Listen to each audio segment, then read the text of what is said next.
Hey everybody, when I hired out with Southern Pacific Railroad on May 7th, 1979, it was really just another job. I was 19 and I'd worked at a couple of jobs in the oil field and at a carbon plant, and they were all just jobs to me. They were just a way to make money.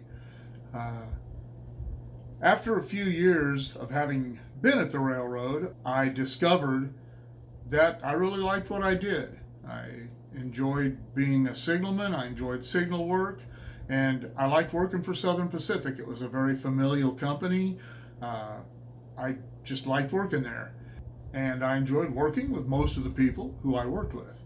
In the late 1980s, I was working for a guy named Bill Stocco, and he was my supervisor, and his boss was a guy named Charlie Redmond, and I started talking to them about what I needed to do to move up, to get up into management.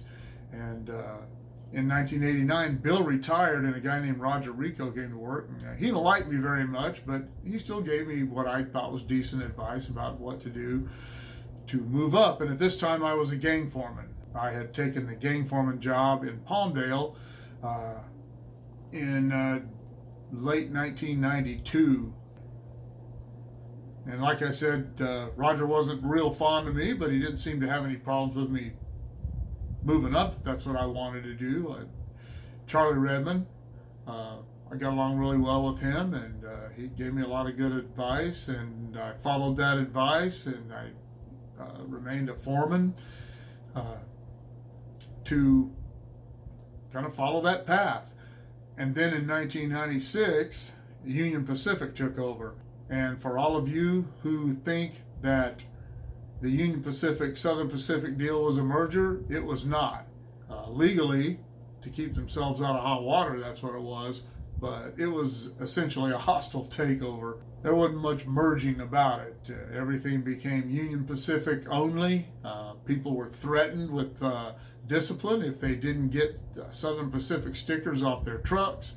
And the signal department, we took a bunch of flack because we didn't get rid of all the Southern Pacific locks. They gave us literally, I think I've talked about this in other videos, thousands and thousands of signal locks to take off the cases and signal heads and everything that needed to be locked up in the signal department, and to take the Southern Pacific locks off because they did say Southern Pacific on them, or SPTCO, and get them replaced with Union Pacific signal locks, and that's it. They said Union Pacific signal on them.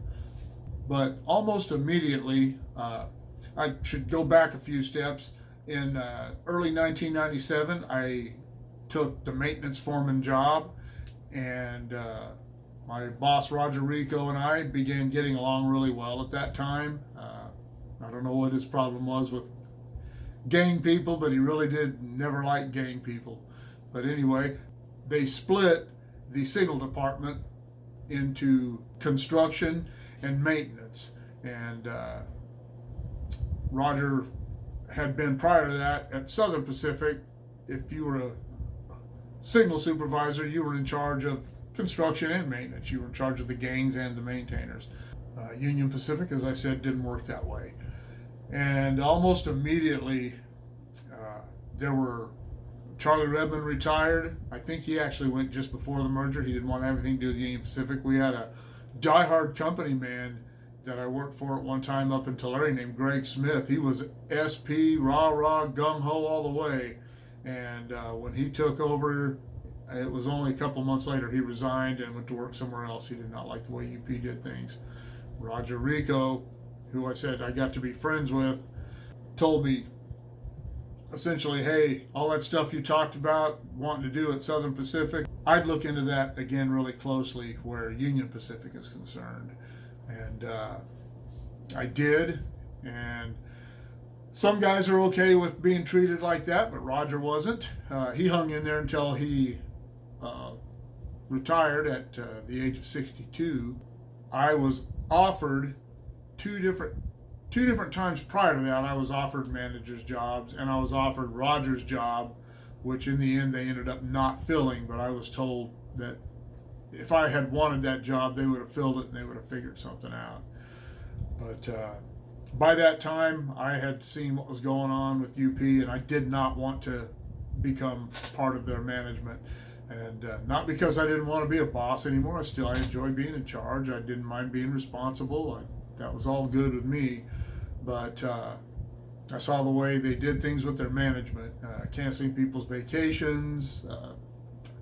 I heard the way on some conference calls that I sat in with Roger, the way these people talked down to their managers. I would have gotten on a plane and flown to wherever some of these guys were and punched them right in the throat. They'd have talked to me that way. So I knew it wasn't for me. Now, fast forward to the current crisis we're in. Union Pacific created their 2020 plan, which I posted a piece on a while back about precision railroading. They initiated that a while back, and they got rid of a lot of management jobs, and a lot of those were upper echelon jobs up in the glass house. But they did get rid of a lot of managers. But now, I don't know if this is directly related to the COVID-19 thing, but what Union Pacific has done now, at least in the signal department, I don't know about all the other departments, but I believe it is system-wide. For the next 4 months, all managers will take 1 week of unpaid vacation. They're taking essentially a 25% pay cut for at least the next 4 months. That's a significant cut. And the managers that would be just above my level, the signal managers, they don't make that much. That's another reason I didn't want to go. I wouldn't have taken a pay cut because I never worked a lot of overtime, but they didn't make much more than I did being a maintenance foreman, and I don't have to put up with anybody's grief as a maintenance foreman. And if I'm going to have to put up with grief like I know they enjoyed handing out, I would have expected to be paid a heck of a lot more. Now, I know that a lot of managers have resigned, especially in the track department. They're having trouble keeping these guys, and some have resigned and gone back down to their tools, and a lot of them resigned and just left the company. So things aren't good in management at Union Pacific. Again, that's like I said, I can't really speak to the exact cause, and probably most of the Class 1 railroads are doing the same thing. Those are not the jobs to have right now. And I would like to also say that it doesn't give me any pleasure to see that happen to these guys. I can only think of a couple of guys in signal management that I really don't care much for.